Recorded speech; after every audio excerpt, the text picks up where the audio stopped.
Welcome to the Enriched Minds podcast, folks. Happy Easter. Today's Easter Sunday. A lot of people are celebrating Easter for two different reasons. Some people are celebrating the Easter itself. Some people are celebrating the resurrection of Jesus. But today is a pagan holiday. Just an FYI. But that is neither here nor there. I ain't here to talk about no pagan holidays and somebody's point of views. We all got the right to believe in what we want to believe in. But the topic that I want to talk about today, whether you believe it or not, is the government's role in the cocaine trade. Now, I know some of y'all like, duh, they was doing it in the 80s and blah, blah, blah. And that's true. The government had a major role in importing cocaine and a big role in the creation of crack. And the crack epidemic that hit the black neighborhoods all across America. But we know that. Some of y'all don't know that. There was a movie called American Made starring Tom Cruise that depicted one of the men responsible for flying in cocaine, and a lot of y'all saw Blow. And a lot of y'all heard about Freeway Ricky Ross, the real Freeway Ricky Ross that was a victim of the double dealing by the CIA. That's what got him out of jail. But I'm not here to talk about old news that is constantly covered and movies made about that. I'm talking about what a lot of you guys might not think about or maybe just don't know. But I'm talking about America's role in cocaine today. At least in the past, well, ever since, for that matter. Do you really think they got out of the cocaine business after all that shit blew up in their face with the Contras and all that shit? Hell no. It's too much money going on. But I want to explain to you guys how. This is not a conspiracy. I guess you could say it's a conspiracy, but it's not a conspiracy. But we constantly hear about shipments of cocaine being seized. I pulled up an article. You can just Google it. Shipment of cocaine seized. You can Google it yourself, and you can test this out. I Googled it just so I can have some information to share with you guys for this podcast, for this episode. And this particular headline is from ABC News, and it says federal authorities seize massive 221-pound shipment of cocaine at Southern California port. This story is from February the 16th, 2019. It's by ABC News. And you can read that they seized the cocaines. A total of 2 shipments was 221 pounds. The largest at that port in 25 years. The busts were announced Friday, blah, blah, blah, in Ventura County. And they just go on and on and on and on and on. But there's similarities between all these posts. Every post of these shipments of cocaine. And the commonality between all of them is you never hear about who got arrested. You never hear about who was responsible for that particular shipment of cocaine. You don't know who was driving the boat. Now, if I was driving a boat and I got busted with 221 pounds of cocaine, I would be on the news. They would say, Anthony Headen caught driving a freighter, 221 pounds of cocaine.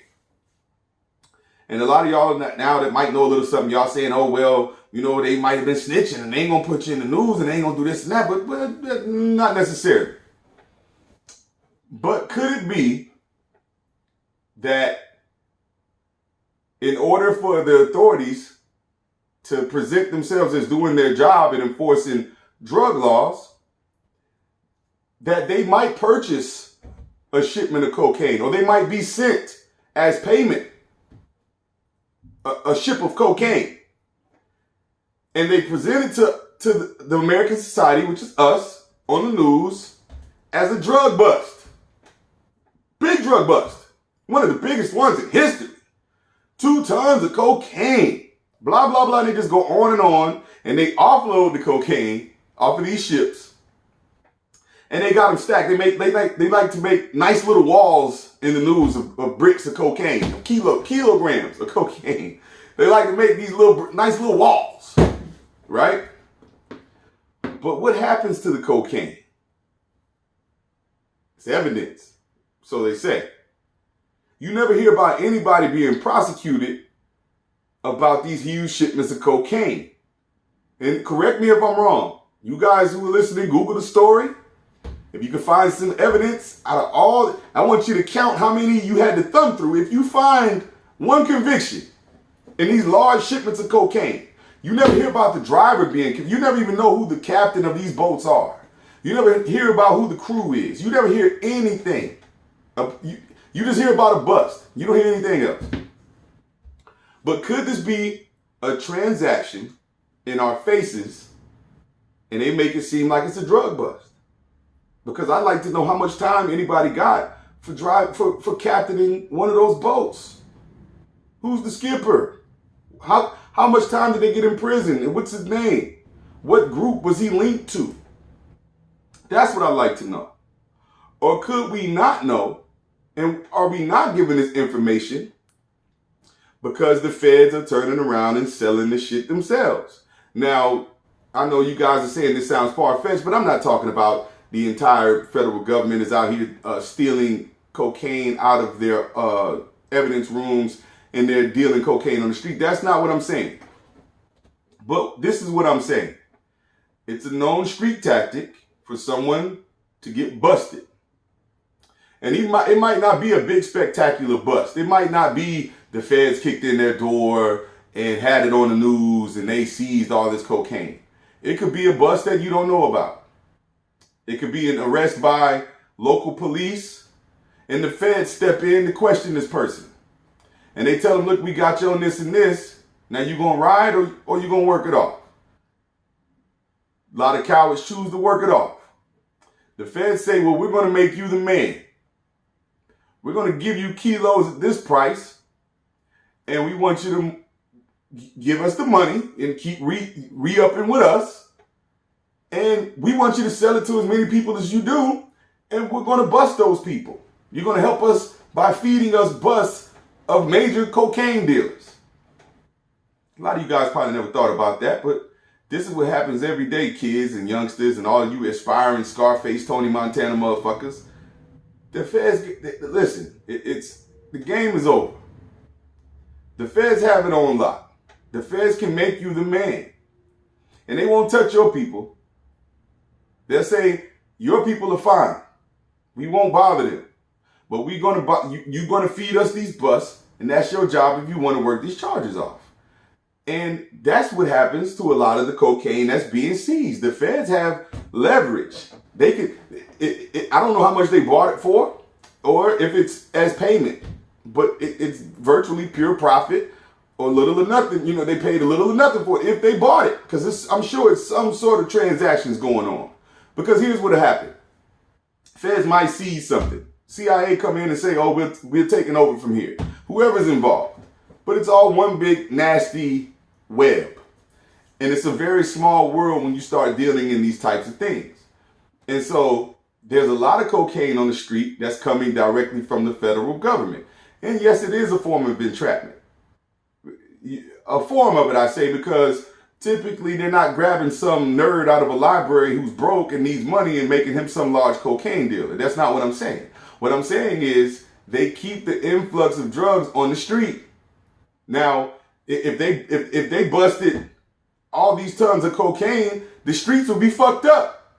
There wouldn't be any kind of work in the streets for nobody if they really wanted to stop drugs in society. I mean, listen, they can police every port in America. You think that's not possible? That they can't have a group of federal officers posted at the ports? I mean, I'm sure they do now, but I'm talking about a more thorough search. How does shit get through? El Chapo is a bad motherfucker, so you say, but listen, everybody's dirty.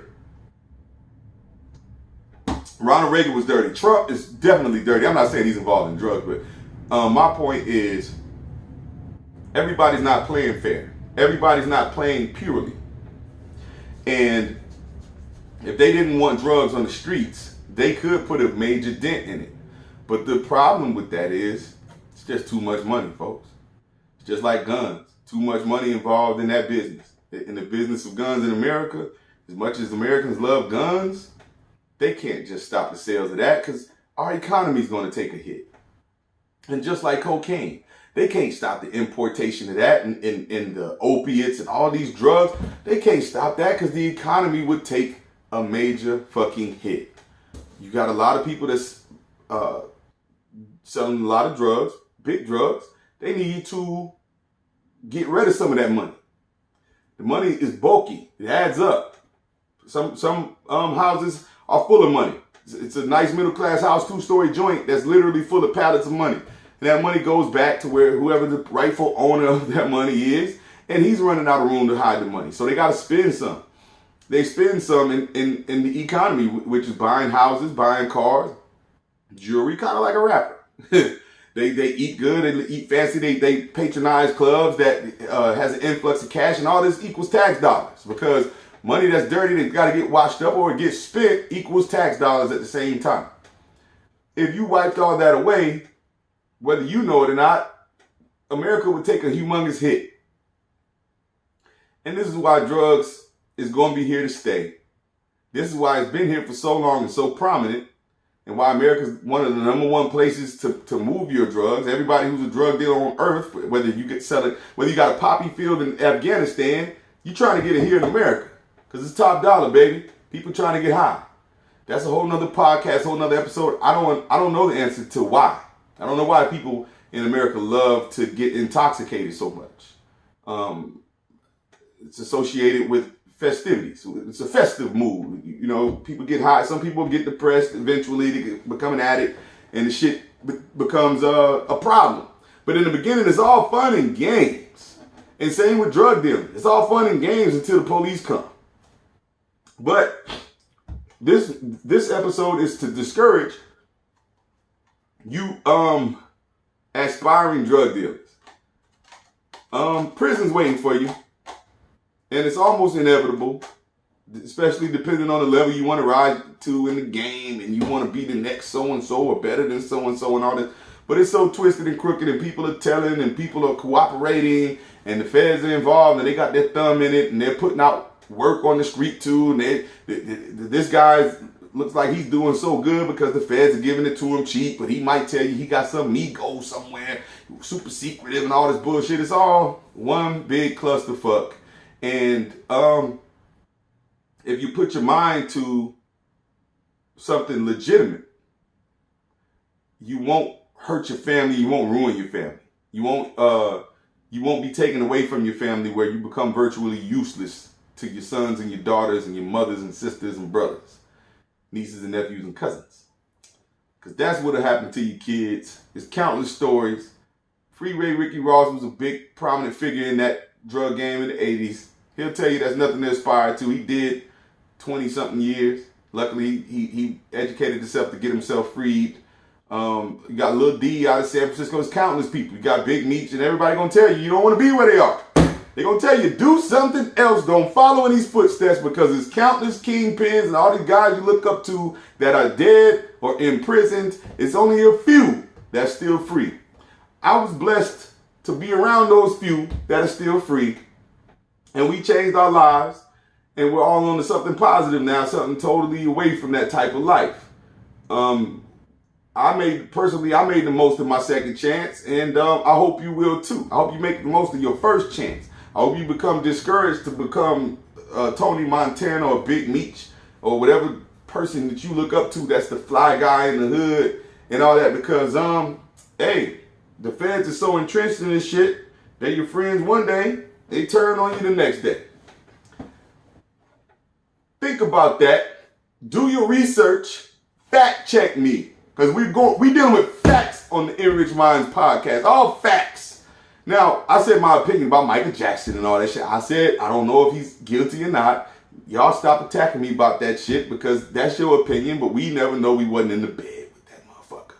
But anyway, if you can find any facts that can contribute to this episode, please, after you share this motherfucking episode and comment, you let me know what you found that can either discredit what I'm talking about or enhance what I'm talking about.